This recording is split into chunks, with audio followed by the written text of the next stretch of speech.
Muito bem, pessoal. Boa tarde a todos e todas. Mais uma segunda-feira de conversa afinada. E desta vez nós vamos estar com a professora doutora Gina Denise Barreto Soares, daqui de Vitória, minha colega da Faculdade de Música do Estado do Espírito Santo. Foi minha professora e hoje nós somos colegas e hoje também ela é uma das minhas coordenadoras da licenciatura, faculdade onde eu dou aula desde a musicalização até o curso superior. E eu vou pedir para a professora Gina se apresentar, falar da sua trajetória musical resumidamente, do seu currículo, para não esquecer nada. Para que vocês que não conhecem a professora Gina Denise possam conhecer um pouco e iniciarmos a nossa conversa afinada de hoje. Hoje o tema está interessante, como os outros, e essa conversa de hoje é educação musical. Qual a música? Qual é a música? Nós sabemos que nós temos diversos repertórios como educadores, como professores, nas nossas, nos nossos, as nossas ações, né? De materiais, de aulas, da própria música. Então, vai ser uma conversa interessante com a professora Gina Denise hoje. Ela saiu? Será que caiu a internet?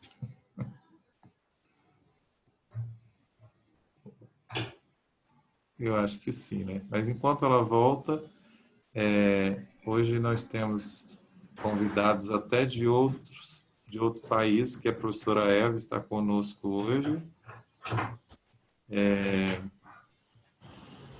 Ela está também tentando entrar aqui. Queria dar as boas-vindas a todos vocês, ao Jair, ao Fabiano, a professora doutora Cecília Cavalieri, a Eva, a Lídia, a Ana Lúcia, Humberto, o João, Raquel, Vanessa, Keila, a Débora, e sejam bem-vindos. No sábado passado, nós tivemos um encontro com a professora doutora Maria José Cheftarese. Ela esteve falando para nós sobre a nova proposta da UFRJ com a Funarte, que é um novo olhar sobre a música coral. Nós não gravamos a conversa, mas nós pretendemos voltar mais uma vez para novos esclarecimentos, porque novidades excelentes estão vindo por aí com um livro que eles estão lançando com essa parceria entre a UFRJ e Funarte. Então, nós vamos voltar com mais um encontro com a doutora Maria José Cheftarese para que ela possa atingir mais pessoas com este novo projeto, tá bom? Então, eu não gravei, mas a gente tem chance ainda de ter mais esse encontro com ela. Sejam todos bem-vindos. Eu vou pedir para que a professora Gina Denise se apresente e que a gente comece a conversar um pouco sobre educação musical. Qual é a música? Muito obrigado, Gina, desde já, por ter aceito o meu convite para estarmos juntos nessa tarde. Bom, boa tarde a todos os presentes aqui. Boa tarde, Paulo. Eu é que agradeço o convite, me sinto muito feliz com esse convite, também muito honrada e também muita responsabilidade de trazer nessa tarde que tem sido um oásis nesse momento, né? Como um oásis, né? Um momento de que a gente se alimenta, que a gente troca, e parece que estamos fazendo até meio que uma comunidade de amigos aqui, né? Encontrando algumas carinhas, né? Toda semana. Então eu me sinto assim muito honrada e muito feliz e gostaria de contribuir um pouco com essa reflexão dessa tarde. E quando eu propus esse tema, né, falar de educação musical para mim é uma coisa muito cara, é uma descoberta para mim, e assim, quando eu sou professora da Faculdade de Música, me apresentar, que passei por cima dessa parte. Fala seu currículo também, Gina. Sou professora da Faculdade de Música, eu sou mais dedicada a disciplinas teóricas, hoje eu sou coordenadora da licenciatura e do Departamento de Pós-Graduação e Pesquisa. Estamos tentando implantar uma pós-graduação na nossa faculdade. e sou violoncelista da Orquestra Sinfônica do Espírito Santo também. Eu fiz mestrado e fiz doutorado na Unirio. E as reflexões que eu trago aqui, e o que me move muito nesse momento, são questões relacionadas um pouco à sociologia e música, um pouco que vem da apreciação musical e da produção do gosto. Essas têm sido as minhas reflexões assim mais que eu tenho me detido e que tem me movido bastante nesse sentido. E quando eu quando eu proponho qual é a música, eu parto de uma experiência pessoal, que essa é uma pergunta que eu faço muitas vezes durante o dia, porque eu ouço música direto, ouço música quando saio de carro, agora muito pouco, mas a música me acompanha de uma maneira, e eu tenho um repertório muito amplo daquilo que eu ouço. E essa música também, essa pergunta, qual é a música, também eu me faço muitas vezes quando eu preparo minhas aulas, quando eu rejo coros de criança. Hoje eu tenho um coro de criança, já fiz outros trabalhos corais. Quando eu vou fazer cursos de formação ou momentos que eu sou convidada para momentos como esses aqui, essa pergunta qual é a música me traz muitas reflexões. E eu vejo que eu vou sempre ter uma tendência a pensar na música de acordo com os meus referenciais.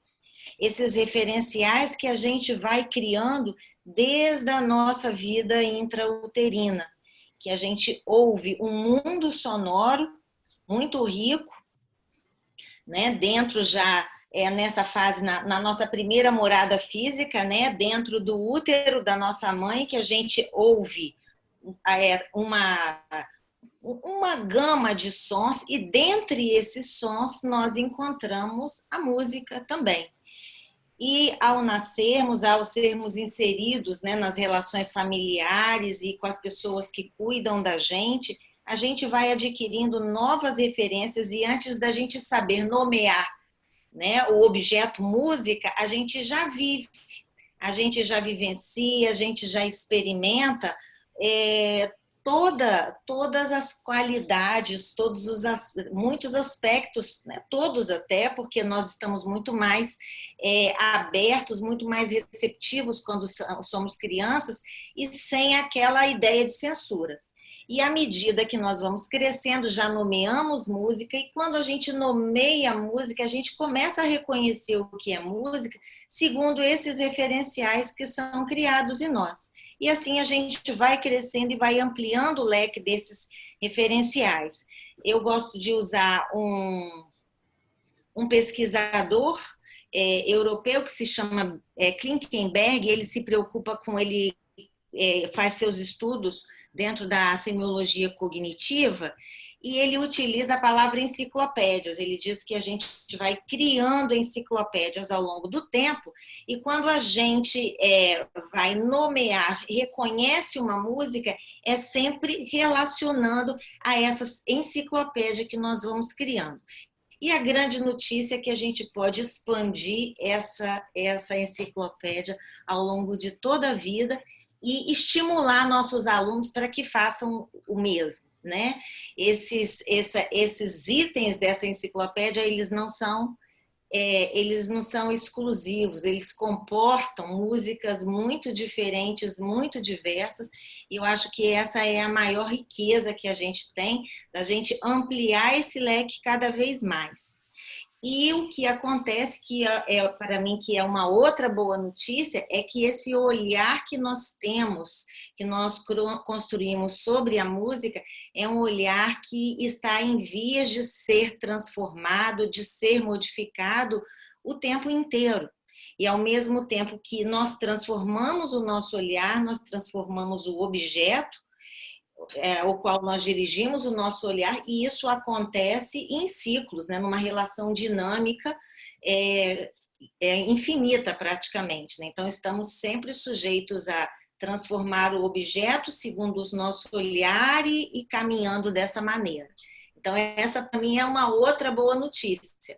Então, nesse sentido, eu queria trazer para vocês 3 pequenas experiências que eu me perguntei qual é a música, levei a música e vi relações, interações, que é a palavra que eu mais gosto de usar quando você pensa nessa relação pessoa-música, porque parece que a interação é estar inteiro, né, relacionado à música. Então, para mim, essa palavra é muito interessante. É uma relação de inteireza, inteireza de nós com a música, da música com a gente. E aí eu tenho 3 pequenos fatos que aconteceram comigo que eu comecei a observar essa transformação do olhar. Às vezes eu gosto de, como as minhas disciplinas me permitem e são muito importantes que eu leve o aluno a ouvir, eu às vezes, até a escuta mais engajada até mesmo, né, para que se descubra relações entre as sonoridades e toda a gama dessa interação possível, tem 3 fatos que eu gostaria de compartilhar aqui com vocês. É um fato que ocorreu quando eu fui dar, há alguns anos atrás, que eu lecionava uma disciplina e era uma aula de música do século XX. E aí eu levei uma peça do Ligeti, que se chama Articulation. E aí essa peça é uma música eletrônica e eu coloquei essa peça sem o vídeo, só o áudio. E aí os alunos ouviram e era uma música um pouco diferente daquela nossa referência mais que a gente entende como música. É uma linha melódica principal que a gente pode cantar e tinha outras relações nessa música. Era um tecido musical feito de sonoridades, de sons eletrônicos e combinados de uma maneira, organizados de uma maneira à moda do século XX, né, do início do século XX. E aí nós começamos a conversar sobre aquela música e um estranhamento, né, que não seria a música que a gente esperava ouvir tanto. E aí teve um aluno que colocou, mas eu acho que isso não é música. E a gente começou a nossa conversa, demos continuidade à nossa conversa nesse olhar de que essa música não seria música e por quê. E aí, depois de conversar um pouco mais, eu coloquei a mesma música aí com a partitura dela, né? Que era uma partitura colorida, aquela partitura que o cursor vai passando e você vai entendendo, né? E a gente chegou a um momento de que não era propriamente, eu não precisava propriamente gostar ou ouvir em casa, mas que era muito interessante que eu entendesse aquilo que estava acontecendo naquela música e o que aquilo representava naquele momento, né? Naquele momento, na Europa, naquele momento, e para a gente que alguns anos depois estava ouvindo aquela música ainda. Um outro fato que aconteceu foi quando eu regia um coro e eu levei um coro de crianças e eu também me perguntei qual é a música que eu vou levar para essas crianças hoje. E eu tinha feito um curso de regência e me veio às mãos um arranjo de 3 cânticos indígenas. Eram os cânticos recolhidos pela Marluí, que ela recolheu esses cânticos e fizeram, e o que me chegou era um arranjo com esses 3 cânticos. E aí eu levei para as crianças, né? Tentei explicar pouco no primeiro momento e depois mas as crianças não gostaram muito, elas elas tiveram outras referências, ainda que elas não conhecessem aquela música remeteu a algumas lembranças. E aí o segundo ensaio também não fluiu tão bem, até que um dia eu cheguei lá, peguei aquela música e as crianças começaram a ficar muito interessadas e começaram a comentar daquela música. E aí eu entendi que elas tinham assistido uma novela que passava na época e que um personagem da novela tinha cantado uma daquelas canções. E aí o relacionamento delas com a interação das crianças com aquela música mudou completamente, né? Então esse é um outro caso que me aconteceu e que me mostra muito assim como que esse primeiro contato, essa primeira impressão, esse primeiro olhar frente ao objeto é tão sujeito a modificações e a transformar. Naquele momento, aquela música criou um novo sentido para aquelas crianças. E aí uma terceira historinha aconteceu bem recentemente, e nesse momento, ao invés de eu perguntar a mim mesma qual é a música que eu ia levar para esse curso, que era um curso de 2 horas de apreciação musical, era um curso que reuniu professores, alunos de música, foi uma jornada do Fladem, e aí eu ofereci essa oficina de apreciação musical. E aí, ao invés de eu levar uma música que eu buscasse nas minhas referências, pensasse numa música que fosse interessante para aquele grupo, eu pensei, eu vou tentar conseguir que eles me deem as músicas para a gente trabalhar. E aí eu entrei na sala, era um grupo grande, muito, muito interessante, muito participativo, e aí eu distribuí uns papéis e falei o seguinte, olha, eu vou fazer uma proposta, vocês vão escrever nesse papel o que eu vou pedir, sem que vocês pensem muito. E aí eu falei o seguinte, vocês vão escrever aí o nome da música que vocês acham mais interessante, mais maravilhosa que vocês já ouviram. Aí recolhi os papeizinhos e distribuí novos papéis e falei, agora vocês vão escrever nesse papel a música que vocês acham, que vocês menos gostam, que vocês acham horrível. E recolhi o papel. Aí nós começamos, né, a conversar sobre essa música mais maravilhosa e tal. E aí saiu Vivaldi, A Primavera, saiu Sei Que Eu Vou Te Amar, saiu Chopin. E a gente começou a conversar, e foi uma conversa super assim, que fluiu assim, em muita concordância, muito bem.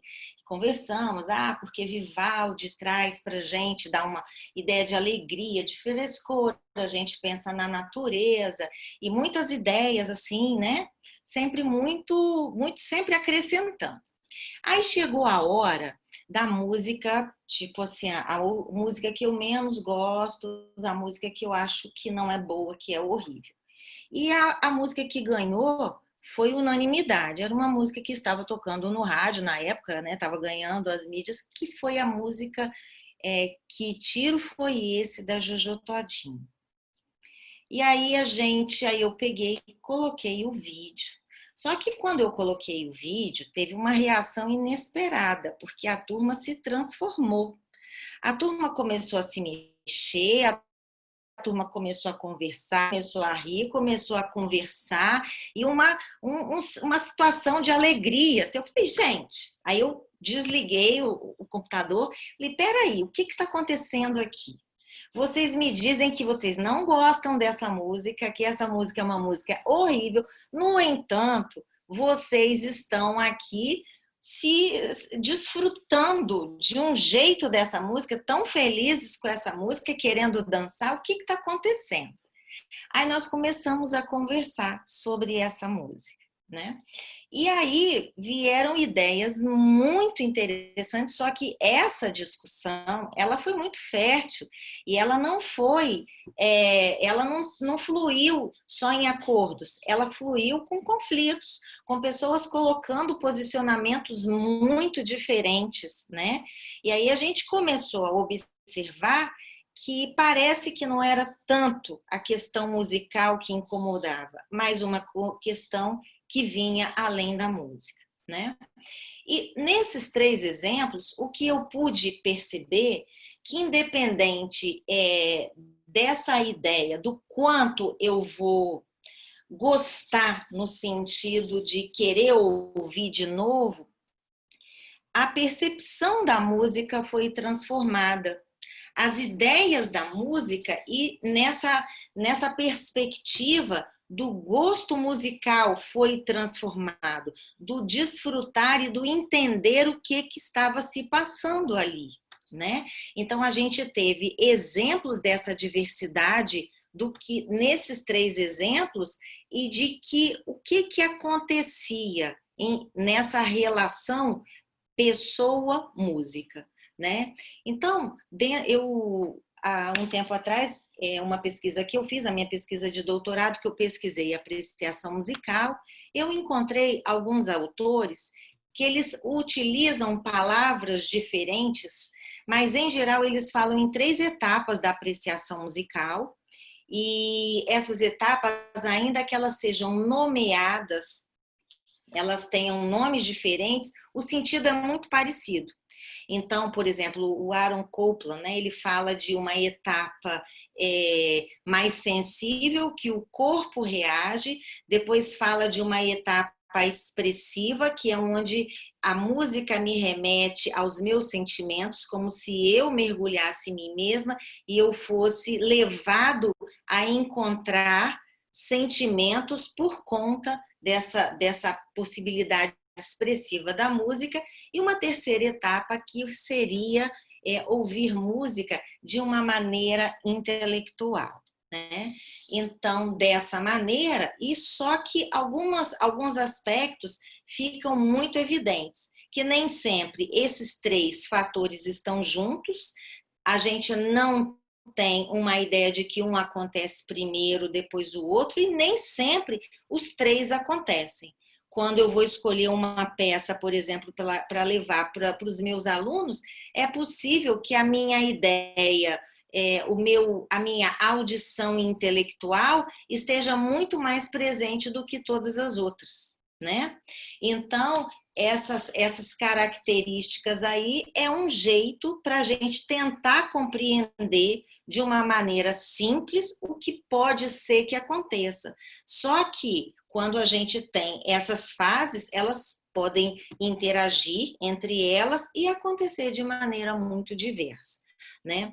E aí eu sempre fiquei pensando e não parei de pensar sobre essas questões da apreciação musical e dessa construção do gosto, que é algo que me interessa muito, que eu vejo a todo momento na minha experiência com alunos e na minha experiência até com amigos, em outros lugares que eu tenho que falar de música e que às vezes me colocam, nossa, mas você ouviu tal música? Mas o que é aquilo? Parece que não se faz música mais como antigamente, e a gente às vezes é levado a se posicionar, né? E a nossa responsabilidade, já que eu estudo, já que eu sou professora, acaba sendo maior e eu preciso ter um corpo de argumentação para conversar sobre isso. Então, essa ideia da apreciação musical me moveu por um ponto de que eu descobri um pesquisador, é um pesquisador francês chamado Enion,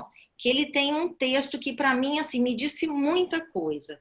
É um texto que fala sobre a pragmática do gosto. E ele vai pensar no gosto de uma maneira concreta e objetiva. E ele vai trazer meio que um caminho para a gente entender e tentar construir, tentar contribuir na construção do gosto das pessoas que estão ao nosso redor, né? Principalmente os nossos alunos.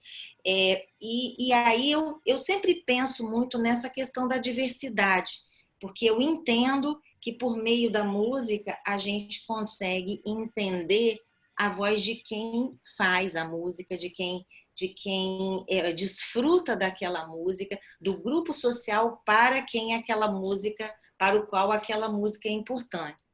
Então, eu tenho sempre uma perspectiva de pensar na diversidade como uma maneira de encontrar o outro e de conhecer os valores e crenças que estão envolvidos naquela música. Então, o Enion, ele tem uma perspectiva, ele já começa, né, ele faz uma crítica até ao Adorno, naquela questão da recepção, né, que o Adorno coloca o indivíduo como aquele que vai receber passivamente. Nesse ponto, o Enion faz uma crítica a essa maneira de ver, né? Mas aqui fica registrado ainda o quanto os estudos do Adorno são importantes para a gente que pensa em música, para a gente que estuda música. Então, o estudo do Adorno continua sendo ponto de partida para muitos outros estudos, mas o Hennion faz essa crítica a esse ponto, e ele acha que a gente está sempre interagindo a música que ouve. Inclusive, outros autores dizem que você às vezes não precisa nem estar prestando atenção, muito engajado naquilo que você ouve. Se passou uma música por você, o seu cérebro já capta. Claro que uma audição engajada vai te trazer outros parâmetros, outras relações, uma interação muito mais forte, muito mais ampla e profunda com a música. Então, o Hennion coloca para gente uma coisa que eu acho que é muito interessante. Ele vai dizer que o gosto ele pode ser desenvolvido se a gente considerar 4 coisas. Uma é o objeto. Então, a música, no caso, a música, no estudo do Hennion, ele vai falar do amante da música, que eu acho que é uma posição nossa aqui, né, independente de quem somos. Acho que o primeiro sentimento que nos perpassa para estarmos juntos aqui nesta tarde falando de música é o amor que nós temos pela música, né? Então, e o Hennion vai pensar, esse texto foi traduzido do francês, e o tradutor usa a palavra amante para traduzir amateur do francês. Só que amateur lá, na França, tem 2 sentidos. Um é o amante e o outro aquele que não é profissional. Então, o tradutor faz essa observação que o nosso amante aqui não é o amante que é ele traz o amador, né? Ele traduz o termo amateur por amador, mas não é o amador que não é profissional, mas é o amador que ama e ama a música, né? Nesse texto ele vai fazer uma comparação entre construir o gosto pela música com o vinho, com a culinária e com o esporte, né? E vai trazer comparações. Então, a primeira coisa que ele pensa é nesse relacionamento, nessa interação do indivíduo com o objeto. Depois ele vai pensar no que ele chama de dispositivos, de tudo que você se utiliza para produzir uma música para que alguém ouça. Então, os instrumentos, se você está no palco, as cadeiras, a maneira, a sua atitude, a partitura, se é que é uma música de partitura ou não, as luzes, os cenários e tudo aquilo que contribui para a música. Então, não pensar na música só como um evento sonoro, mas um evento muito mais completo com todos os elementos que essa música pode ter para levar a que o ouvinte esteja interessado por ela, né? E um outro aspecto que ele vai colocar, ele chama de coletivos, de que somos inseridos em meios, em grupos sociais, e que estamos sempre dispostos, né, a mudar o nosso pensamento de acordo com aqueles que estão à nossa volta. Então, nós podemos ser convencidos a qualquer tempo sobre gostar ou não de algo, gostar de uma música ou não, né? Então, esse aí tem um papel muito importante que seria o nosso, até como professor ou como regente, como alguém que trabalha com música. E o quarto aspecto que o Hennion traz para a gente é o corpo, e como que esse corpo se prepara para receber. Então, aí ele coloca a ideia de você construir o corpo, construir a audição, as maneiras de você perceber a música, por exemplo. Como alguém constrói o corpo para saborear um prato culinário, né? Ele vai entender do salgado, do ácido, do muito do ao ponto e daquelas várias características do alimento, ou alguém que que prepara o corpo para degustar um vinho.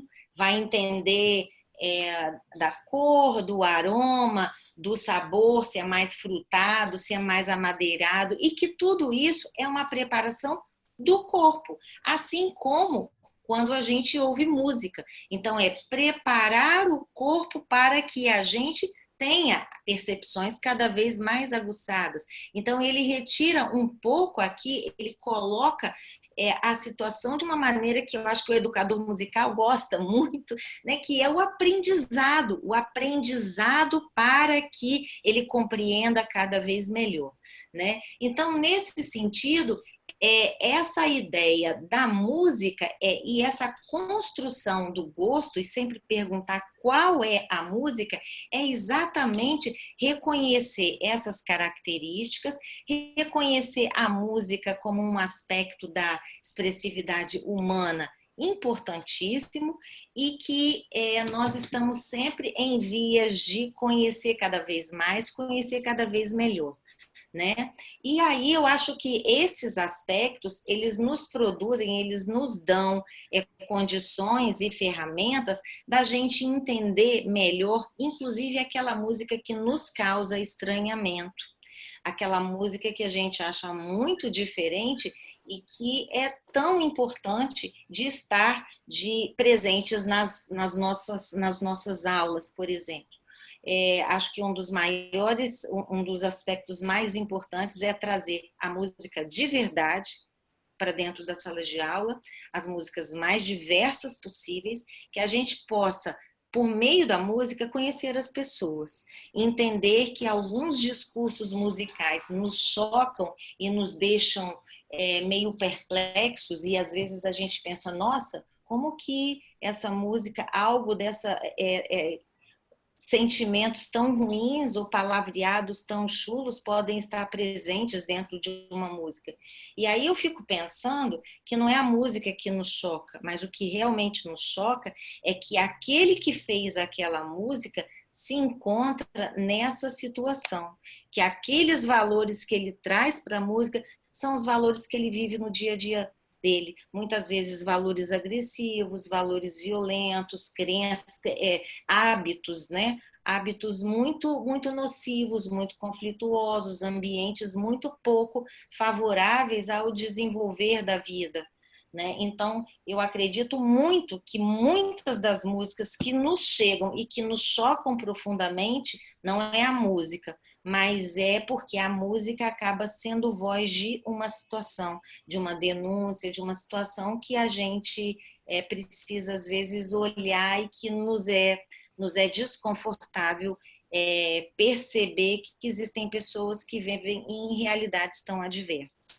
Então, eu acredito muito que esses elementos, né, é sempre importante perguntar qual é a música que eu devo trabalhar, qual é a música que deve estar presente dentro da minha aula, e que esse ambiente, esse espaço que eu ocupo com os meus alunos seja um espaço de compartilhamento e, principalmente, de escuta daquilo que os nossos alunos nos trazem, daquilo que as outras pessoas nos trazem, dos referenciais que são diferentes dos nossos. Né? E se tem algo muito difícil e que a gente está sempre assim, precisa sempre estar treinando para fazer, é a ideia da gente conviver com diferenças, da gente conviver com opiniões que são diferentes das nossas. Isso é algo que eu enfrento muito, que eu vivo bastante dentro das minhas aulas. Então, eu acho que esse é um desafio muito grande, é quase um apelo do nosso tempo, né? Entender. E aí fica aqui assim o convite para a gente refletir, continuar refletindo até a partir desse momento, o quanto que uma aula em que gêneros e estilos diversos podem nos levar a grupos sociais diversos, a pessoas diversas, né, da riqueza que pode ser essa aula, né, a ambientes culturais totalmente diferentes dos nossos e que cada vez eles acabam se encontrando cada vez mais perto da gente, né? Hoje nós estamos mais isolados, mais confinados, mas a gente tem essa possibilidade tecnológica que nos aproxima. E no caso da música, né, que hoje a gente sente que a música ela está se redescobrindo nesse cenário todo que nós estamos vivendo, mas um aspecto assim muito importante é que a gente tem por meio da tecnologia, encontrar grupos sociais muito diferentes.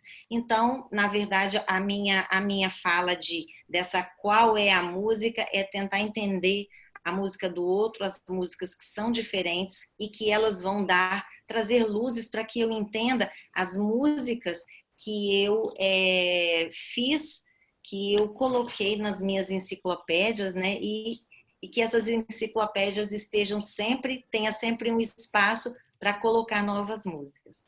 Basicamente é isso que eu tinha para dizer para vocês. Gina, obrigado. Muitas reflexões que foram feitas aí, muitas orientações também. E eu já estou com algumas perguntas aqui, já desde o início para fazer, quando você começou a falar. A gente ouve muitas músicas diferentes. Ao sair na rua, estar dentro de casa, estar num consultório, em algum local aguardando algum atendimento, ou na rua andando de carro, a pé ou de bicicleta. Então a gente ouve o tempo todo músicas diferentes. Como eu posso dizer se uma música é boa ou ruim? Ou como eu posso Pois é, classificar isso? Isso é tão complicado. pois é, música boa é para aquele que reconhece aquela música como boa para ele. A música é boa para quê e para quem, né? A gente tem um estudo muito interessante um antropólogo, da Anthropology of Music, é o Alan Merriam, e ele traz nesse livro 10 funções da música. Então ele fala música para refletir, música para emocional, música para festejar e uma série de músicas. Então, para a gente mesmo, se a gente parar para pensar, a gente vai ter boas músicas no sentido dessa função para vários momentos do dia e músicas que são menos adequadas para outros horários do dia ou para outras atividades que a gente vai fazer, né? Então, essa ideia, acho muito, não me soa bem essa ideia de que há boa música, né? Então, que boa música é essa? A boa música é para aquele que reconhece aquela música como boa para ele, né? Então a gente não tem uma ideia, né? Essa ideia é uma ideia que às vezes soa um pouco determinista demais. Então, a vida não é determinista, a vida humana não é determinista, ela está sempre aberta ao acaso, há muitas outras intercorrências que às vezes a gente não tem tanto domínio, né? Então, essas ideias fechadas, essas ideias de opiniões muito fortes em relação à música, acho que elas não são muito desejáveis, e eu acho que cabe para a gente, né, essa responsabilidade de colocar essas ideias mais flexíveis no olhar do nosso aluno. Não é uma ideia de vale tudo, mas uma ideia de argumentar por quê, como, de fazer uma análise, né? A gente começa a estudar análise musical muito, muito tarde. A análise musical pode ser já no início do nosso estudo, tentar compreender as questões musicais já na primeira aula, né? Desse sentido musical, tudo, que a gente já vive desde pequeno. E desde pequeno, pegando esse gancho aí, a gente pode viver numa família que a gente ouve somente um tipo de música. E mesmo assim a gente ouve o tempo todo que aquela família gosta muito daquele estilo, mas eu posso gostar de outras. Sim. Mesmo vivendo numa família que ela gosta muito daquele estilo, vive o tempo todo, talvez até por gostar e também porque é o trabalho daquela família, né? Pois é, essa ideia dessa música é uma coisa muito assim, uma coisa ótima é a ideia do né? O que a filosofia francesa traz para a gente, essa ideia de inclusão. Então, eu posso gostar de música de concerto, e rock and roll, e música popular brasileira, e, né, tantas outras músicas.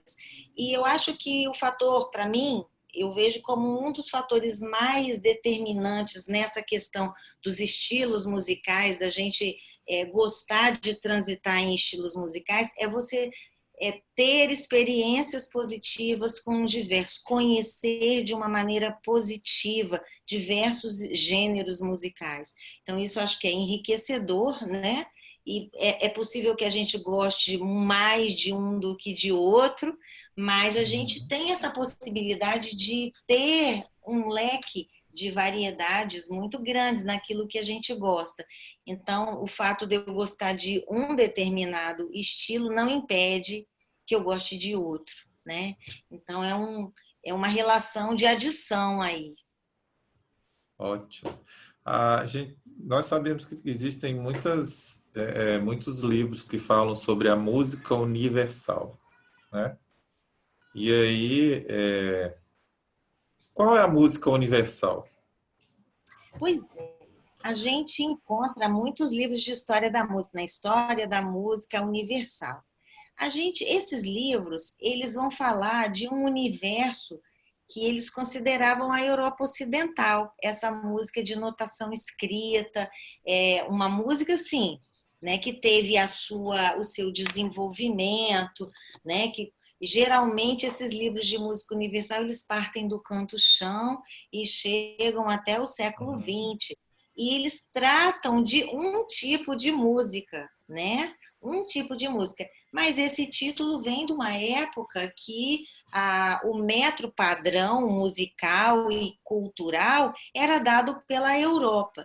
Sem dizer, sem querer, claro que não tem nem condição de menosprezar essa produção, né? Essa produção que vem do canto-chão, passa por Bach, Beethoven, né? Mozart, Beethoven, Ravel e tudo mais, sem querer menosprezar, mas a gente não pode usar esse tipo de música para desprezar outras músicas, como acontecia aqui no Brasil no início do século XX, por exemplo, onde as pessoas eram encontradas com violão, eram taxadas de malandros e podiam ser levadas presas, que o samba era mal visto, né? Então, a parte que não é boa dessa situação é você valorizar demais, tomar esta música como referência para analisar as outras. Então, cada música e essa maneira que o Enion fala, isso nos oferece essa chance, analisar cada música de acordo com seu referencial próprio. Então, uma música, o maracatu que acontece lá em Pernambuco, ele vai ter suas características próprias. As pessoas envolvidas com aquela expressão musical, elas têm um jeito de querer dizer sobre a sua realidade. Então, a gente não vai usar um referencial de fora para poder analisar uma outra coisa que é tão diferente. Então, a gente tentar entender cada expressão musical, cada música, de acordo com aquele que faz, de acordo com aquele que está envolvido, com os atores que trabalham, que desfrutam daquela música. Então, sempre pensar, né, é uma coisa que muitas vezes o antropólogo faz isso, de tentar entender. Outro dia desse estava assistindo uma matéria sobre a Margaret Mead. Então, ela foi estudar uma população lá perto da Oceania, isso na década de 1930, e aí ela aprendeu a língua e ela foi entender, participou dos rituais, ficou lá, e ela descreveu aquela população. Então, descrever muito mais do que às vezes, e se você for fazer uma comparação, aqui acontece assim, mas não pensar num ideal de valor, né? Essa questão do valor, né? Aí é uma coisa um pouco que não cabe muito. Uhum. Pessoal, Desvalorizar uma cultura frente à outra. sim. Pessoal, daqui a pouco eu vou pedir para vocês que estão fazendo os comentários aí para desativar a câmera, o microfone e fazer, tá? Gina, eu sei que esse trabalho que você fez, essa pesquisa, ela é interessante e eu já fui seu aluno, então eu já ouvi algumas coisas interessantes e depois me veio outras. E hoje eu vou aproveitar e já que eu posso perguntar, vou fazer só mais duas perguntas. A gente ouve muita música que para a gente, ou qualquer pessoa, né? Ela é diferente, ela é estranha, né? Tem gente que acha uma música, essa música ela é muito diferente. Talvez porque pelo, pelo convívio musical da pessoa, talvez pela vivência musical, né? E onde ela está inserida, ou seja, igreja, ou seja, escola, não sei. Essa pessoa ela acha uma música diferente, estranha. Como entender uma música assim? Ai, gente. Travou, né, Gina?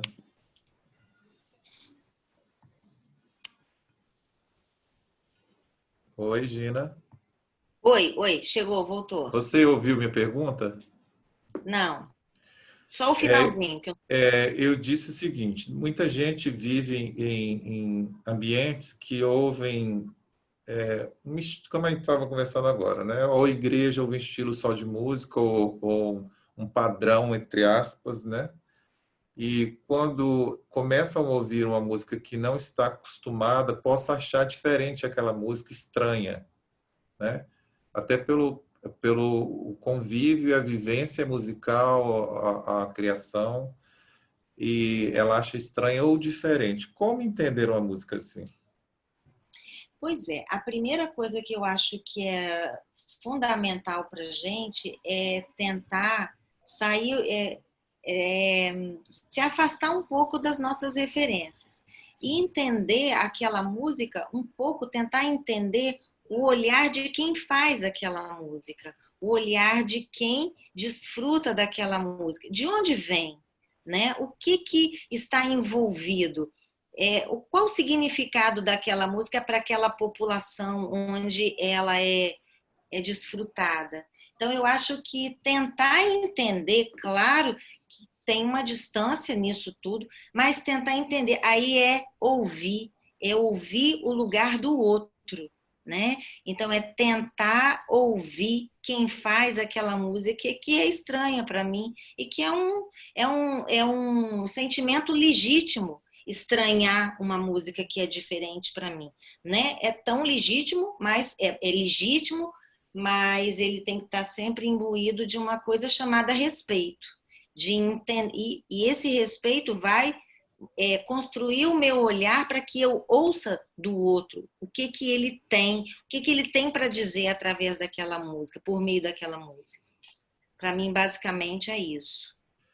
Uma coisa que, quando eu te convidei para essa conversa de hoje, eu até fiquei refletindo quando nós chegamos nesse tema, educação musical. Qual é a música? E aí nós conversamos até um pouco sobre além disso. Não só a música cantada ou tocada ou só música instrumental, mas a classe de aula, a nossa sala de aula como professores agora. O que eu levo como repertório didático? O que eu levo para o meu aluno? Muitas vezes eu levo a minha matéria que eu leciono baseada no que eu acredito na igreja que eu sou membro, né? Muitas vezes, ou no que eu creio numa certa religião que eu sigo, ou que a minha família colocou para mim desde quando eu comecei a entender, a ter raciocínio. Muitas vezes eu pego a minha forma de pensar e aplico no meu repertório em sala de aula.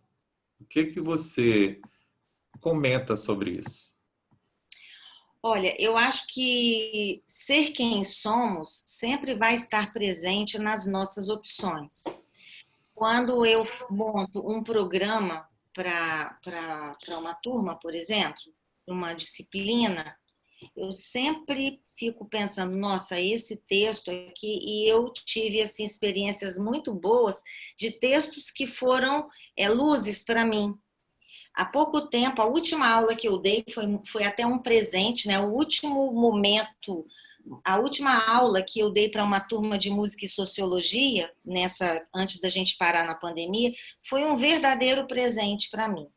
foi um texto que eu conheci no doutorado, era uma tradução de uma musicóloga francesa e que falava sobre vocação. Era um texto que tem algumas coisas até que a gente poderia até, na forma dele, ele passa um pouco, mas é um texto que deu muita reflexão para a turma, é um texto muito importante, foi muito interessante. E foi um momento maravilhoso em que a turma estava super lotada, todo mundo, e as pessoas tinham lido o texto e a gente teve um momento muito de uma interação muito grande, de uma reflexão muito grande. Então, quando eu faço escolhas para a minha turma, eu sempre, claro que eu vou me colocar bastante. Eu vou escolher um texto, eu vou escolher uma música que aquilo ali, que aquela música me dá o que pensar, que aquela música representou para mim uma boa experiência, né? Agora, muitas vezes eu levo, às vezes é um pouco incerto o que eu levo para a turma, porque nem sempre ela vai reagir da maneira como eu gostaria. Sim. Então, o plano de aula da gente é um plano muito aberto, né? Uma Meio que carta na uma obra, manga. exatamente. Mas algumas vezes eu vou reconhecer nos alunos um interesse. Então, eu acho que é muito importante ter esse movimento da gente ouvir. Então, ouvir, eu acho que é a chave. Às vezes a gente tem mais facilidade em falar. Ouvir é acionar uma capacidade reflexiva na gente, que como a gente vive num tempo muito agitado e com muito o que fazer e com muitas demandas, às vezes a gente perde um pouco a capacidade de ouvir e às vezes perde percepções que seriam valiosíssimas para a gente entender o que cabe naquele momento, para a gente trazer, para a gente tentar combinar, entrar, que os nossos materiais, que aquilo que a gente vai levar para dentro da sala de aula, seja um acordo daquilo que a gente acha importante com aquilo que a gente extraiu do nosso grupo ou do nosso aluno. Então, eu acho que esse movimento de escutar, de tentar entender e de eu tentar levar o que o aluno pode ter interesse para puxar para momentos assim, para o desenvolvimento mesmo, que é tudo que a gente quer do nosso aluno, né? Para um desenvolvimento reflexivo, para um desenvolvimento de uma interação mais forte com a música, para a questão da performance também, para um fazer musical, para as questões relacionadas à criatividade, por exemplo, que são questões que às vezes são colocadas um pouco de lado, mas que são muito importantes porque quanto mais a gente conseguir trabalhar uma turma ou com alunos que tenha momentos de tomadas de decisão. Isso é muito importante para o amadurecimento e para o desenvolvimento naquele tipo de conhecimento. No caso nosso aqui, a música. Ótimo. Bom, eu tinha mais uma pergunta para fazer, mas eu estou ansioso, depois que eu vi os comentários aqui, parar e passar um pouquinho para os comentários. Estão muito interessantes os comentários aqui. Vou começar com o Wanderson. Vocês podem desativar aí o microfone e a câmera e pode fazer o comentário. Logo após o Wanderson, Humberto. Estava comentando aqui porque hoje é muito complicado fazer Desculpa, gente, eu peço sempre para ela se apresentar, falar quem é e de onde, tá?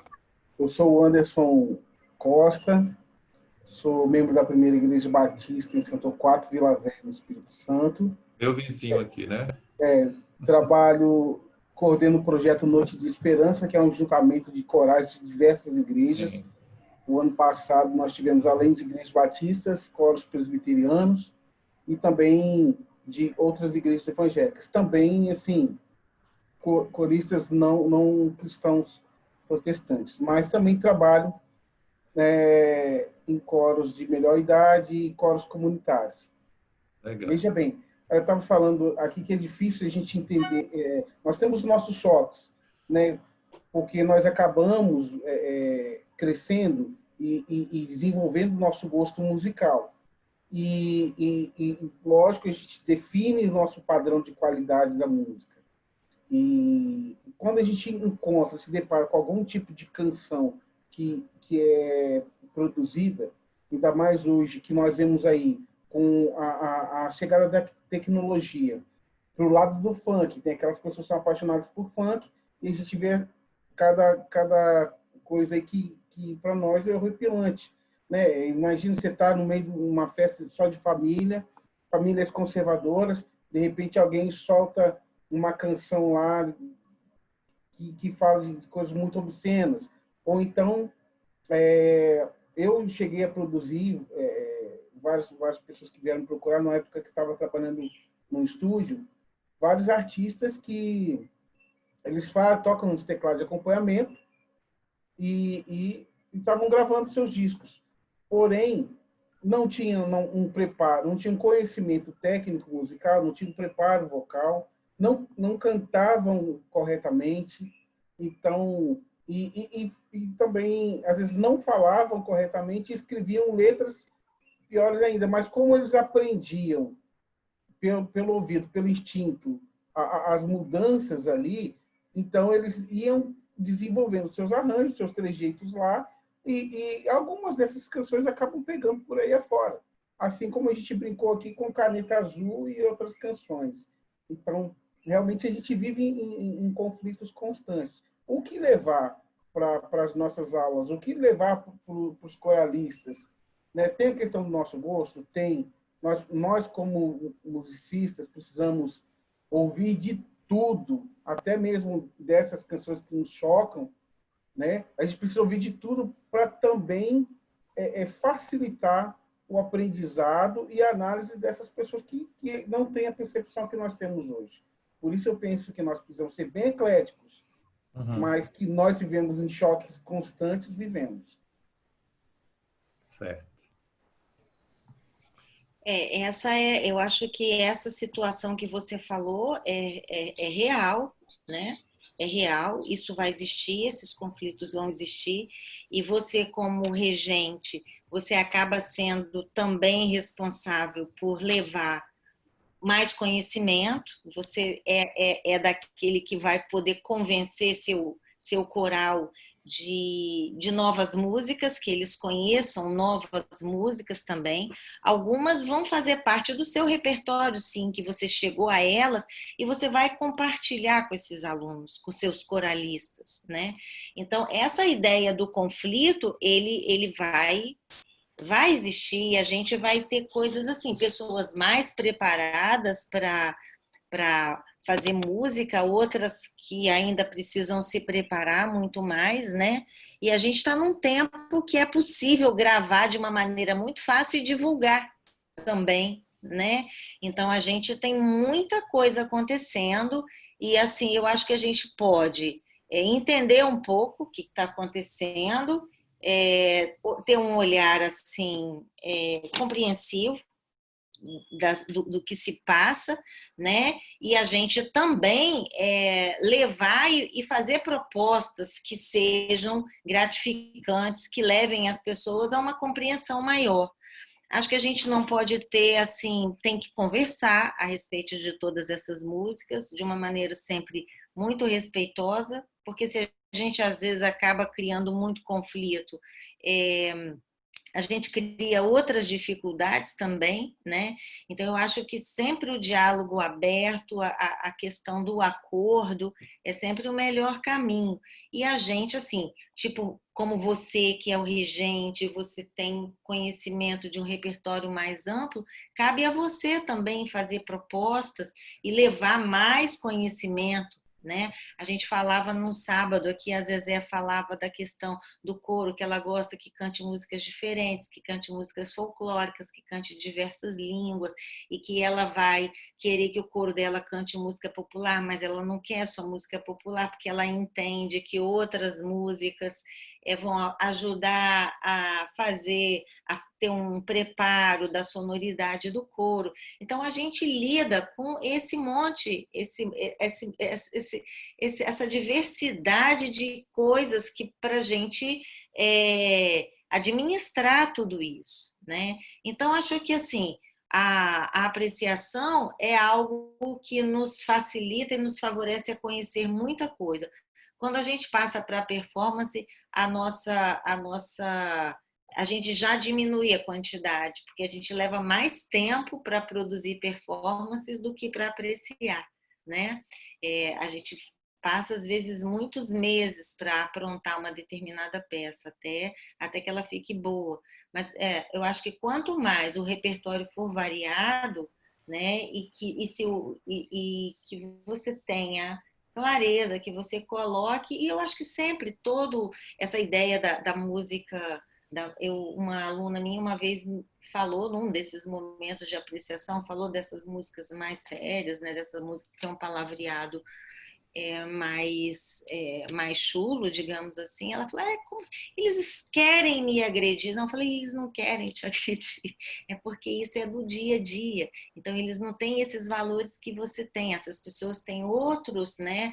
Às vezes foram criadas com muita dificuldade. A gente sabe como é que é o nosso país, por exemplo, que é uma realidade mais próxima, né? E essa realidade está nos tocando, por exemplo, né, pela música, mas ela nos chega a todo momento por diversas maneiras, né? Não adianta eu pensar em resolver a minha questão e o outro, né? Sempre aquela situação vai chegar até mim. É mais ou menos assim que eu penso. Obrigado, Gina. Humberto está sem o microfone. Eu vou pedir para a Jéssica fazer o comentário dela. E, se possível, Jéssica, complementa com o Humberto, que vocês dois dialogaram aí nos comentários, pode ser?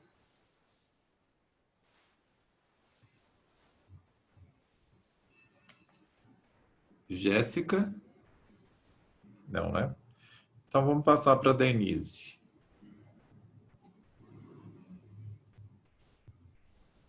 Denise?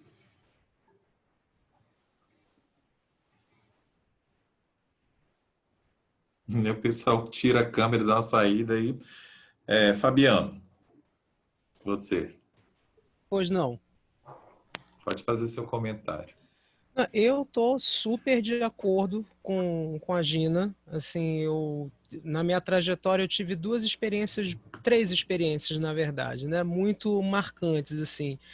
Eu tinha esse olhar muito eurocentrado, né, que eu estava falando aí direto nos comentários Uhum. e tudo mais. E assim, a vida me obrigou a tomar um tapa na cara e um choque de realidade, vamos dizer assim.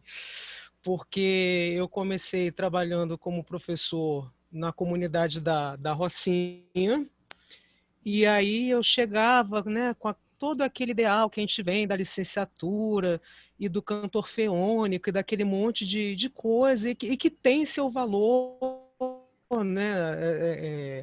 As pessoas, às vezes, quando a gente faz uma crítica, né, a essas coisas, está dizendo, pensa que a gente está atacando e quer sumir com isso do mapa. Não, né? Pelo contrário. Mas e aquele repertório, né, que não dizia nada para aquelas crianças. E aí, se não fosse eu pegar a questão da rítmica, que é muito latente neles, com esse repertório do funk e do samba e tudo mais, eu não ia conseguir trabalhar. Aí uma nuvem no céu se abriu, e aí eu tive um start de usar gazi de Sá com cores para trabalhar a questão rítmica. E aí foi como eu consegui fazer a aproximação dessa questão Uhum. da tradição ocidental com o que eles fazem, né? Aí depois, paralelo a isso, eu trabalhava num coral no Museu do Exército, que era um projeto só para soldados recrutas, né, que entram para o serviço militar obrigatório. E assim, eles eram de comunidades de parte da Zona Norte e da Zona Sul. Então também, se eu fosse entrar, gente, olha, a grande música, não sei o quê, eu não iria conseguir trabalhar. Né? Então foi nesses conflitos, nessas negociações que eu fui conseguindo galgar e fiz um trabalho assim que foi bacana com eles. Fiquei 11 anos lá, né? Saí por causa da crise, né? Cortar a verba desse projeto, e aí o projeto não foi. Eu estou no Colégio Pedro II.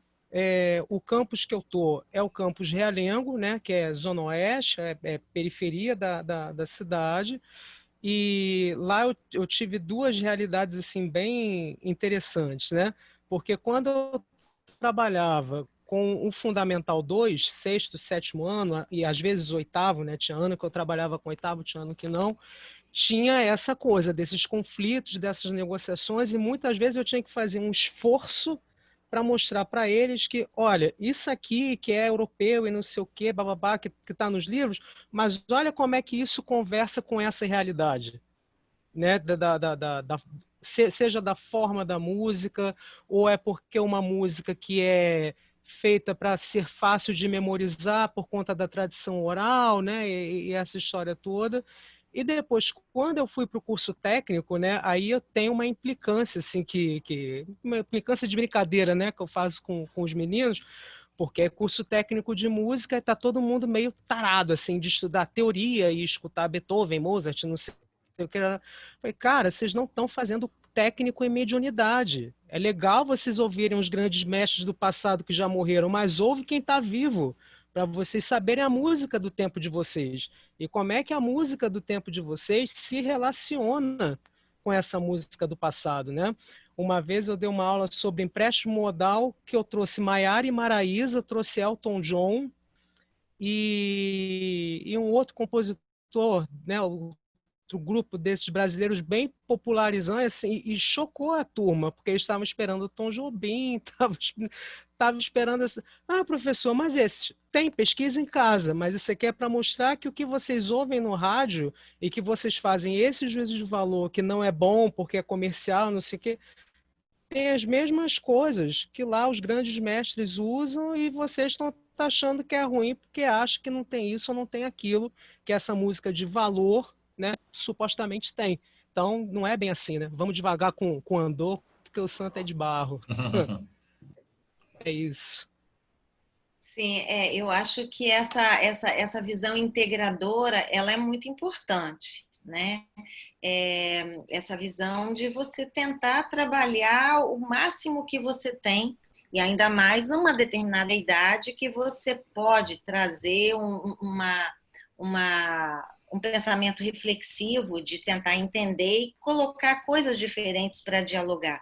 Então, eu acho que isso é muito interessante. Você falou do Realengo, do Pedro II, eu tenho uma grande amiga, que faz tempo que eu não me comunico com ela, Neila Ruiz. Sim. Inclusive, ela foi uma incentivadora, eu aprendi muito com ela quando eu comecei a trabalhar com coro infantil, né? E ela tinha um repertório muito fino, que era muito variado. Então, eu acho que a gente tem que levar música de verdade para dentro da sala de aula e muito variada. Botar coisas muito diversas para dialogar, né? Nesse sentido, assim, o olhar do Fórum Latino-Americano, que agora abriu 2 canais no YouTube, né? O Fórum Latino-Americano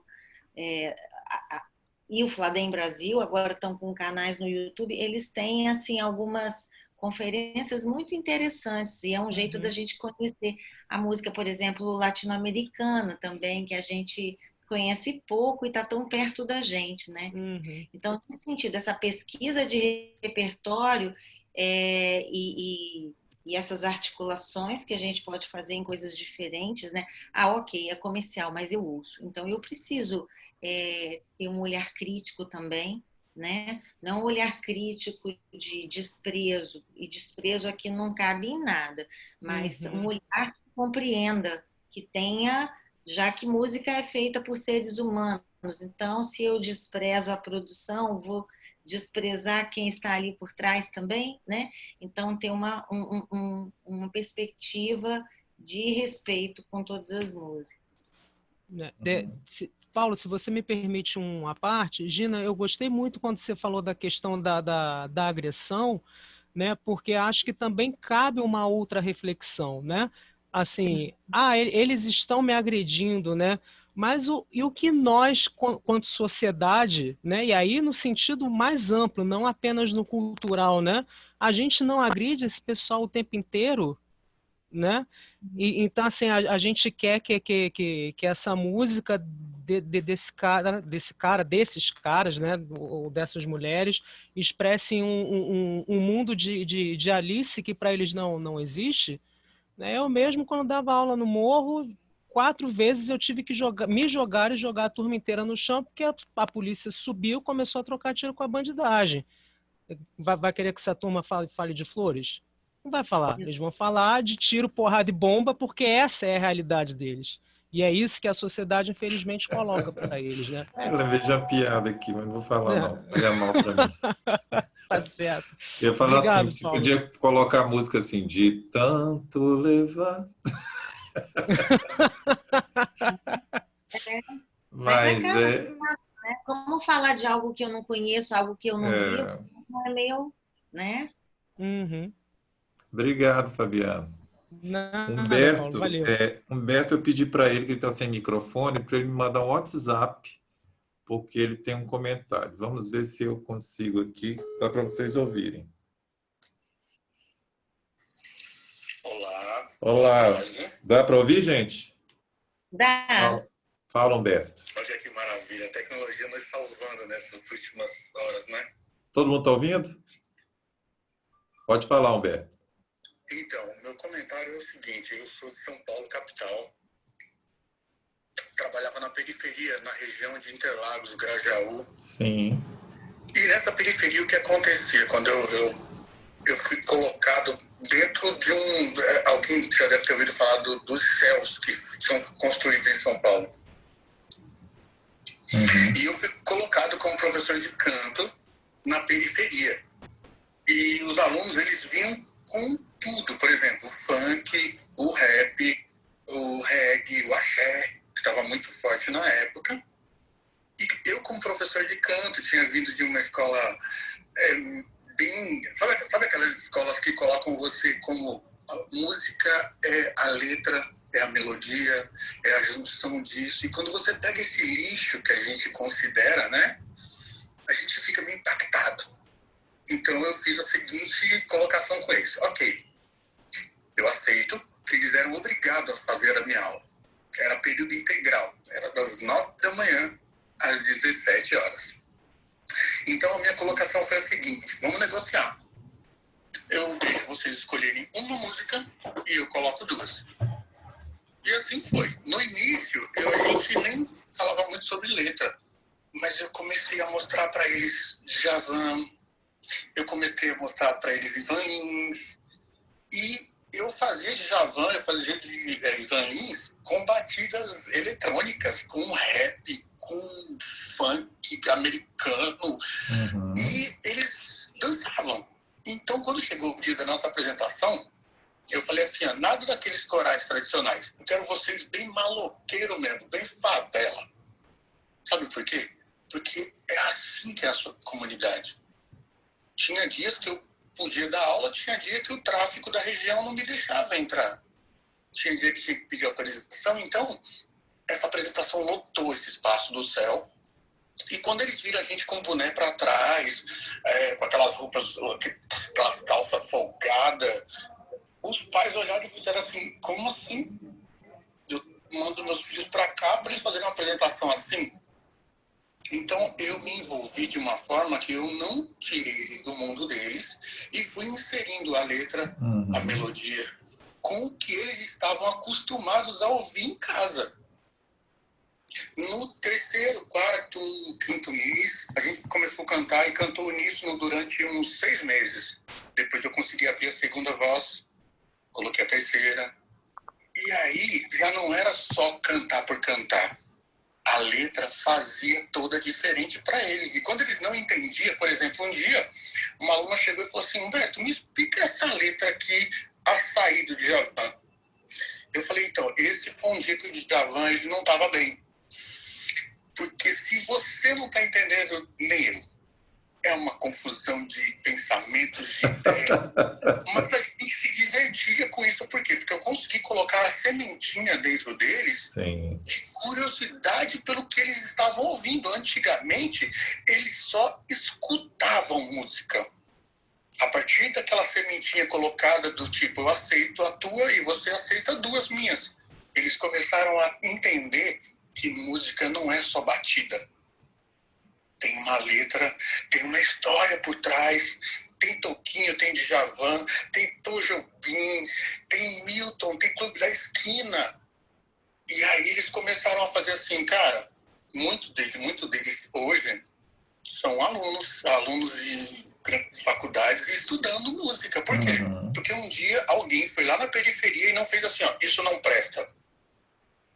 O dia a dia foi mostrando para eles o que é a junção de harmonia, melodia, ritmo e com letra.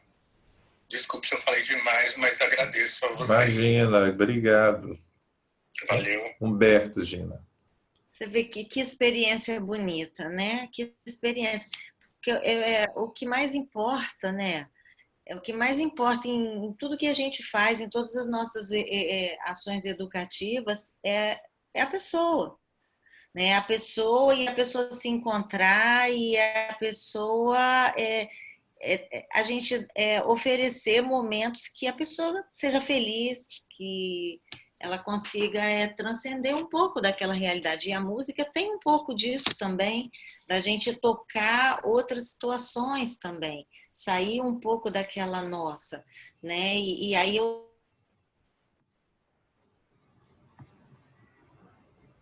como que tudo, que a tecnologia, que todas as coisas que a gente faz, elas precisam estar comprometidas com uma felicidade. Elas precisam estar comprometidas. Eu lembro quando o Krishnamurti perguntou para Einstein, na ocasião da bomba, né? Ele falou, em que a sua teoria da relatividade faz a humanidade feliz? E Einstein não respondeu, né? Então, eu acho que a gente tem que estar com esse comprometimento, da gente criar situações, né? Que as pessoas se sintam bem, se sintam alegres, porque tudo que a gente faz é para isso. Obrigado, Humberto. Professora Ana Lúcia Gaborim. Oi, estava com a câmera fechada, mas eu estava aqui, viu? Eu sei. Oi, Gina, tudo bem? Gina, a Ana Lúcia tem seu livro, viu?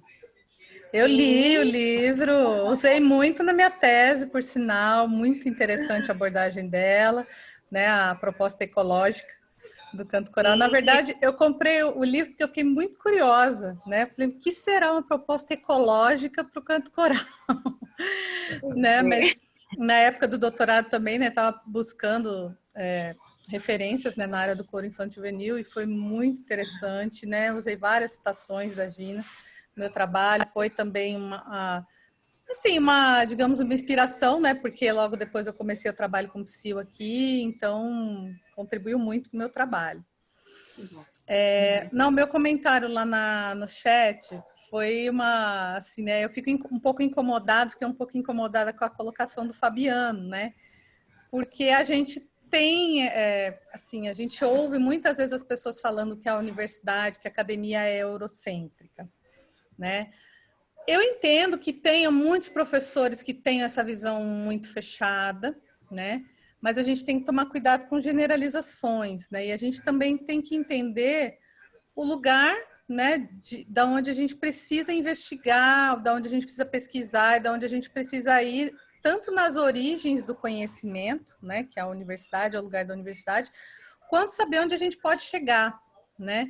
Eu tive um aluno uma vez, eu dava aula de percepção, né, musical, e o aluno estava um pouco injuriado com as aulas de violão, né, porque o professor estava fazendo ele tocar estudos muito difíceis, né, de compositores eruditos, Villa-Lobos, não sei o quê. Ele falou, mas por que a gente tem que tocar Villa-Lobos na universidade? Eu falei, olha, primeiro, porque se a gente não faz música erudita na universidade, imagine nos outros espaços, a gente tem muito menos possibilidade de fazer música erudita em outros espaços, né, além da universidade. Então, aqui é um espaço para a gente poder ter acesso a vários tipos de música. E segundo, se você veio para a universidade, você quer continuar tocando o mesmo repertório que você já toca, no que a faculdade vai contribuir para a sua formação, né? Então, quer dizer, se você quer continuar tocando uma música que você tem facilidade, então a universidade vai servir só para te dar um pedaço de papel, para te dar um canudo, né? E para te dar um diploma ali.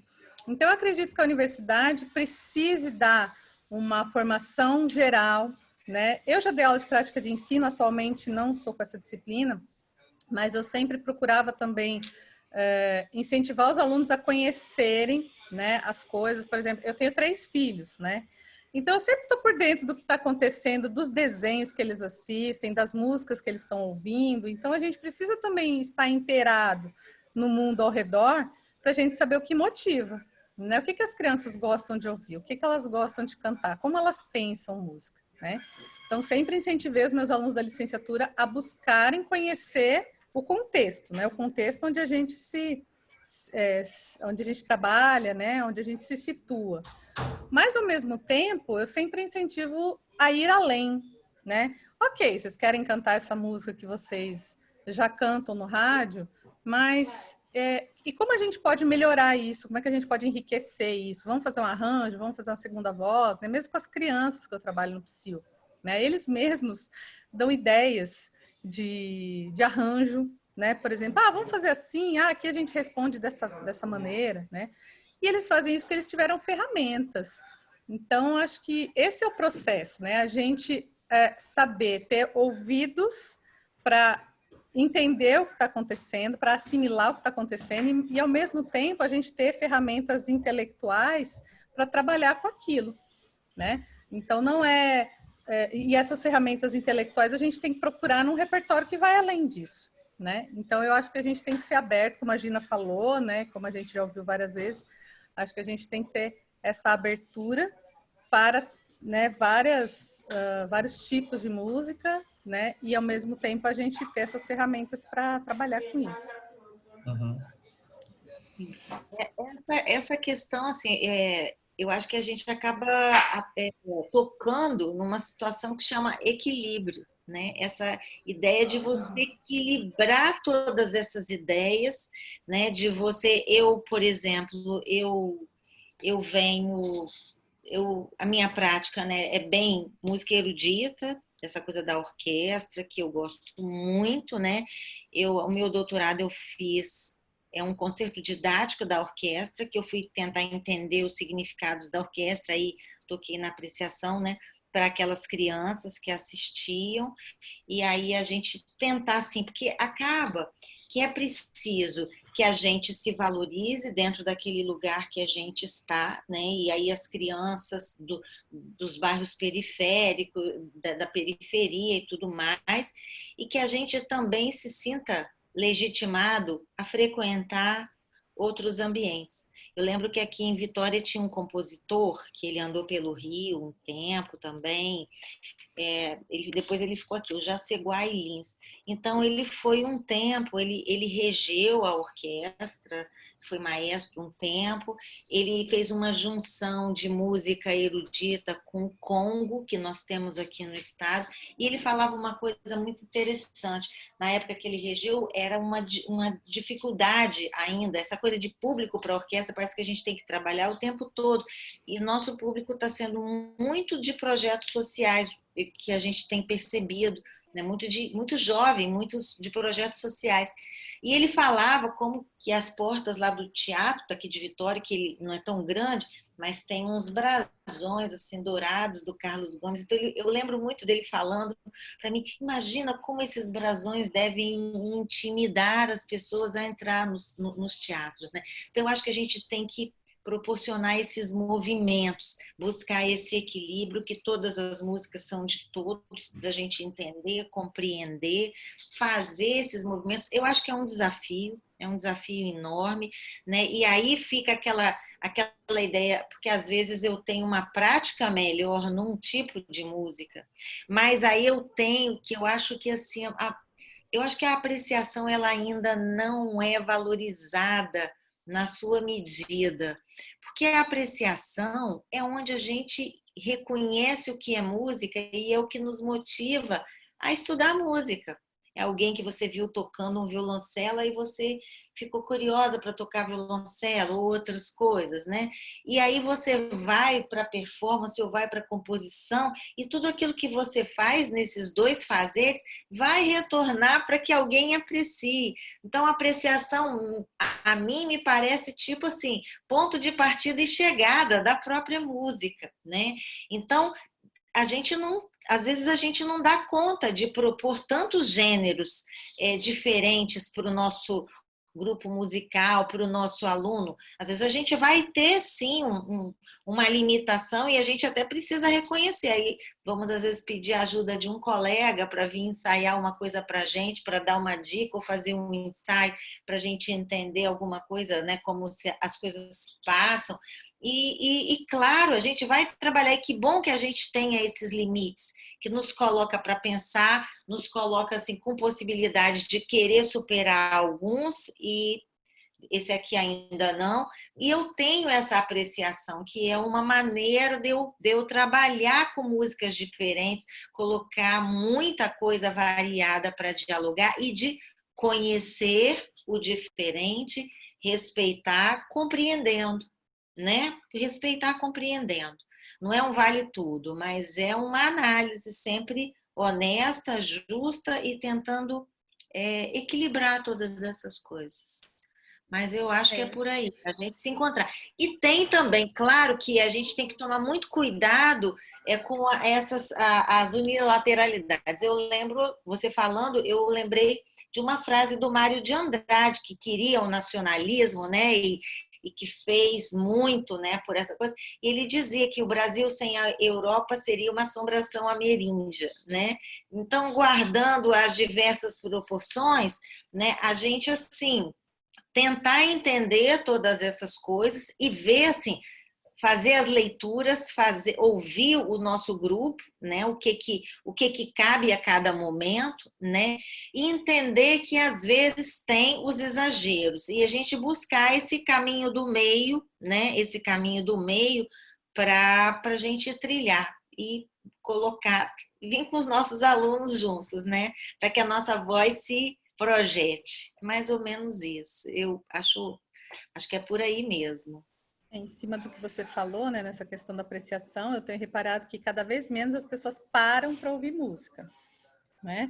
A pessoa ouve música enquanto ela está fazendo uma outra coisa, né? Ou então ela ouve um trecho curto, né? E é interessante que a gente possa direcionar essa escuta, né? Porque ainda mais hoje que a gente tem um universo tão rico no YouTube, que as pessoas podem ver N versões de uma mesma música, né? Mas elas têm que ter o discernimento de escolher aquilo que está melhor interpretado, né? Então, como que as pessoas vão conseguir isso? Né? É com o direcionamento da escuta. Por exemplo, quando eu tenho também um grupo de cordas, né, aqui na universidade. Então, quando a gente faz um concerto do grupo de cordas, a gente vai explicando as obras, né? Vai procurando direcionar a escuta. Eu fiz uma música contemporânea que era muito difícil, era uma peça assim de 10 minutos de duração, né? E a gente até estreou, né, a obra desse compositor aqui. E tinha os momentos em que tinha uns trechos em que os instrumentos não ficavam sincronizados, né? E eu falei, quando a pessoa escutar isso, ela vai achar que a gente está fora do tempo, né? Vai achar que a orquestra está fora do tempo, que não, né? Que o problema está no grupo que está interpretando. E aí fiz toda uma análise, falei, olha, vocês vão achar alguns trechos que parece que vocês estão ouvindo uma outra música, assim, de repente aquilo vai virar um caos, mas aos poucos isso vai trazendo, né? Enfim, fiz toda uma preparação antes de apresentar a obra, né? E quando chegou no final do concerto, várias pessoas tinham se interessado por aquela obra. E falaram, nossa, eu pensei na criação do mundo, né? Fiz uma analogia com a criação do mundo, que era um caos, e de repente, né, teve uma explosão e tudo foi se ajeitando. Então, quer dizer, as pessoas começaram a criar imagens, né? Começaram a se identificar com aquela música. Se eu tivesse só chegado e feito a música assim, né, sem criar esse momento, né, sem dar essa explicação antes, talvez elas achassem, nossa, coisa esquisita, né? E eu vejo muito isso. Às vezes as pessoas recebem a música, isso é estranho. Agora, se você conduz, né, essa escuta, essa apreciação, as pessoas têm uma outra impressão, né? Elas vão ter uma outra recepção, né? Nesse sentido. Sim, com certeza. Eu fiz uma época 10 palestras numa programação da orquestra. Tinha os concertos da noite, que eram os concertos assim de gala, né? Que na época chamava concerto de gala, depois mudou o nome. E aí, uma hora antes do concerto, eu fazia uma explicação sobre as músicas que a gente ia tocar. E aí eu lembro que uma dessas palestras foi quadros de uma exposição de Mussorgsky. E aí depois veio um senhor me falar, né? E ele falou, nossa, você me falou da tal peça, assim, e aí eu criei todo um jeito de esperar, né? Então, essa maneira da gente pensar no concerto como um meio de formação de plateia, isso sempre é importante que exista, né? Para a gente diminuir a distância entre o que a gente faz com aquele que assiste, que nem sempre aquilo que parece tão corriqueiro para a gente é para aquele que assiste. Então, eu acho que diminuir essas distâncias é um outro papel muito importante para a gente, né? Seja lá que música for. E quando você põe violinos, grupo de cordas, dependendo do público, já dá um afastamento, porque não são, às vezes, instrumentos tão, né, usuais para determinadas pessoas, né? Então, eu acho que é importante para a gente se comprometer com essas ações. O Humberto falou assim, eles escutam, mas não param para ouvir. Eu trocaria os verbos. Ouvem, mas não param para escutar. Porque a gente ouve barulho em todos os lugares. Escutar e você parar. Espera aí, agora eu quero escutar. Então, acho que a gente só trocaria esse verbo aí. Fabiano também fez um comentário que isso está em tudo. Por isso que o mundo ainda anda tão polarizado. Como o Humberto disse, escutam, mas não param para ouvir. Ouvem, mas não param para escutar.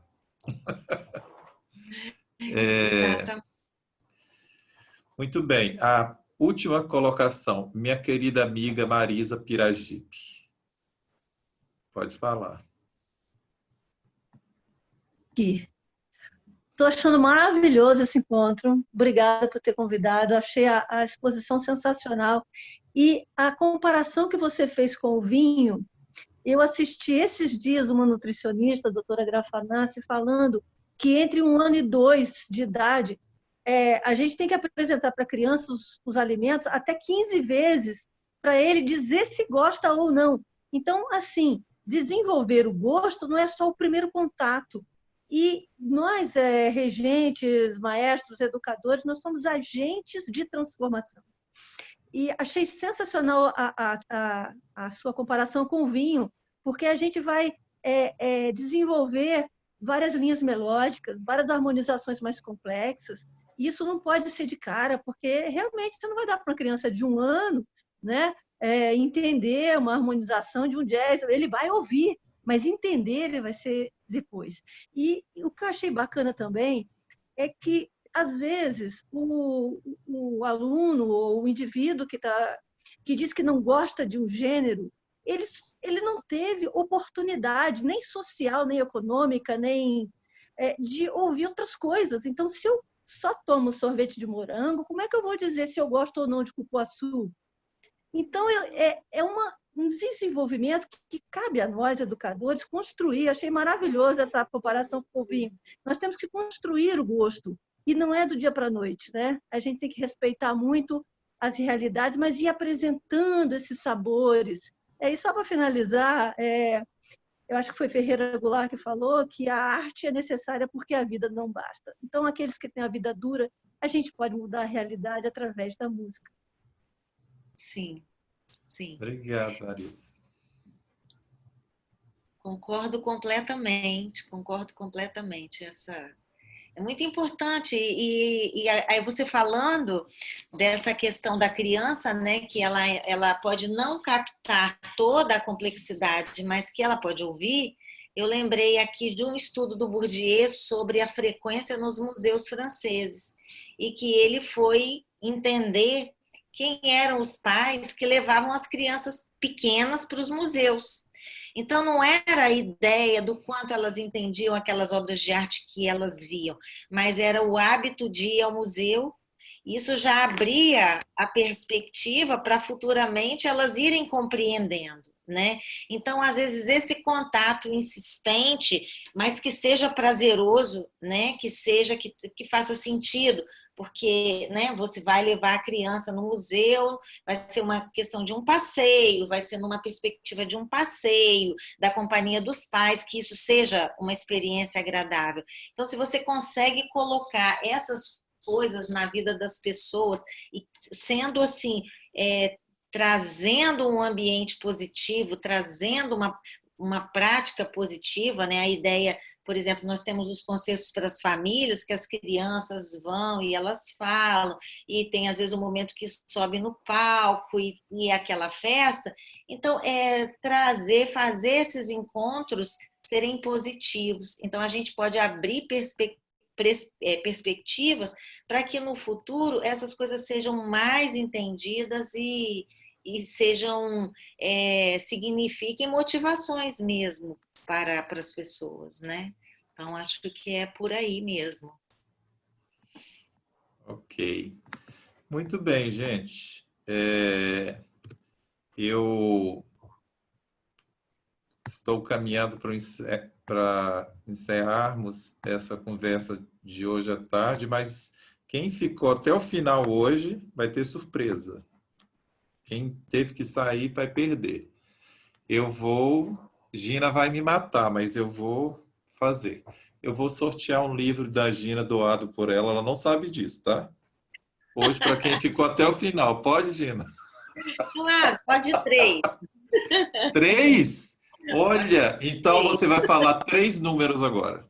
Ainda tem mais surpresas ainda depois disso ali. Calma, tá, gente? Vou falar 7. 7? Vanessa, tá aí ainda? Só se abrir o vídeo e aparecer também. Tô. Agora você está, né? Aqui, ó. 7, Vanessa. Vanessa, eu vou colocar aí, pessoal, o meu zap para vocês mandarem o endereço para eu mandar pelo correio, tá? Eu vou pagar o correio para mandar o livro para vocês. É um livro muito bom da professora. Tá aí meu zap aí, tá? Gina, mais outro número. 3. Marisa! Obrigada. Viu aí, gente? Não tem marmelada. Último número, Gina. 5. Fabiano! Então tá, meu zap tá aí para vocês mandarem o endereço de vocês, tá? Pessoal, eu convidei a Lília Valente para vir aqui hoje. Eu queria passar a palavra para ela. Já coloquei o link aí. Vou colocar de novo do livro do Henry Leck, que está sendo traduzido no Brasil. E vocês podem participar como colaboradores prêmio, master. Ela vai falar rapidamente como que é.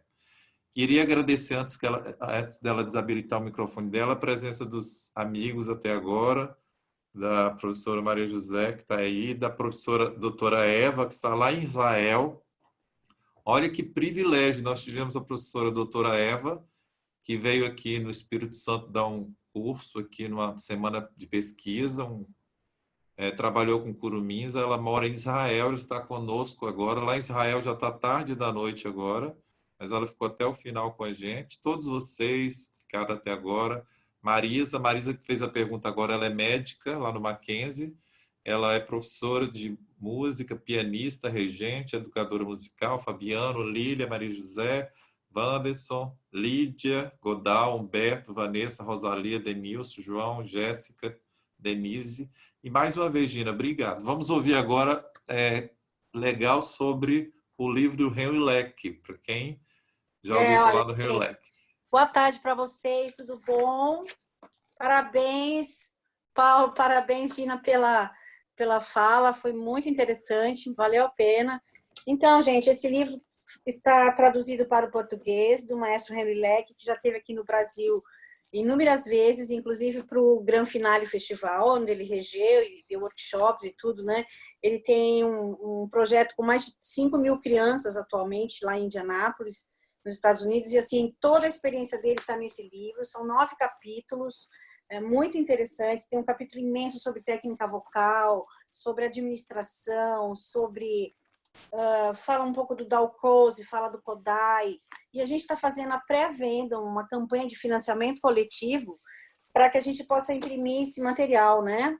Então, entra lá no link que o Paulo colocou aí para vocês, que é através da plataforma Kikante, você pode adquirir previamente, né? E assim está colaborando para que esse livro se torne uma realidade aqui para a gente. Acho que vai ser uma ferramenta muito útil para todos nós, aqui para nossa geração e para gerações que ainda vão vir, né? Para trabalhar, tá bom? Então, se você ainda não reservou o seu, vai lá, tá? Você tem a oportunidade, por exemplo, de como é que chama? Colaborador master. Se você for um colaborador master, você vai ter o seu nome impresso no livro como colaborador, tá? E são vagas limitadas, então, se você tem interesse, vai lá. Eu sou. Então, legal. E eu acho que deve ter alguém aqui que também já comprou. Tem alguém aqui assistindo agora? A Gina vai fazer essa semana, ela disse. Então.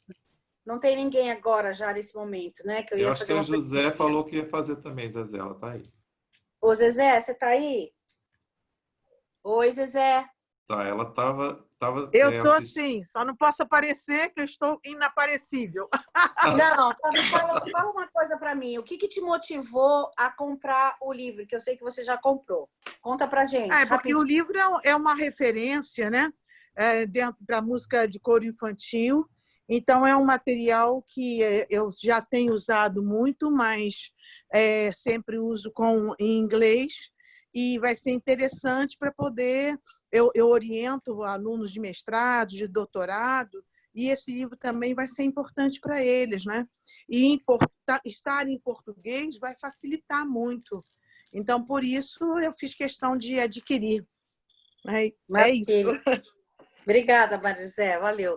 É isso, tá? E se vocês não quiserem o livro, por alguma razão, não puderem, vocês podem também fazer uma doação, né? A partir de R$30, de quanto vocês quiserem. Pode ser também 1.000, 2.000, não tem problema.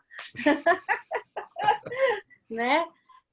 Conto com a colaboração de todo mundo, tá bom? A gente já está na metade da campanha, você tem aí mais algumas semanas só para adquirir, tá bom? Para reservar o seu. Obrigada, Paulo. Viu? Obrigado você, Lília. A Zezé também no sábado falou sobre o projeto da Funarte, o FRJ, e tem algumas pessoas, Zezé, que estão pedindo para depois ter uma outra oportunidade, porque alguns não puderam participar, mas eu falei que você vai ter uma oportunidade para falar sobre isso. Pessoal, muito obrigado, Gina. Valeu. Muito obrigado mais uma vez. E obrigado pela nossa parceria ali na Faculdade de Música também, como colegas hoje, como você, minha coordenadora, e que a gente possa continuar fazendo boa música e oportunizando para os nossos alunos coisas boas. Eva, que bom te ver. Volte aqui, tá? Volte aqui no Brasil.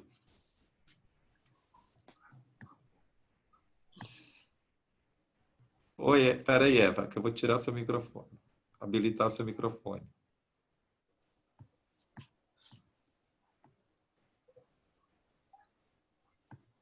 Ela... ¿Ahora? Oi, agora estou ouvindo. Sí. Bueno, quiero agradecer mucho la oportunidad. Fue para mí muy emocionante y muy interesante. Y bueno, que sigamos en contacto. Los quiero mucho. Un abrazo grande. Sí, que Dios te bendiga. Hasta pronto. Hasta pronto. Hasta pronto. Gente, tchau. Obrigado. Tchau, Eva. Obrigado, Gina. Tchau. Obrigado, pessoal. Obrigada, tchau. Até na próxima segunda-feira, às 15 horas, e talvez sábado nós vamos ter um Zoom ainda, que a gente está conversando com a Lília sobre uma live sobre o livro. Tá bom? Boa semana para todos. Tchau, tchau. Obrigada. Tchau para vocês, todo mundo. Muito obrigada.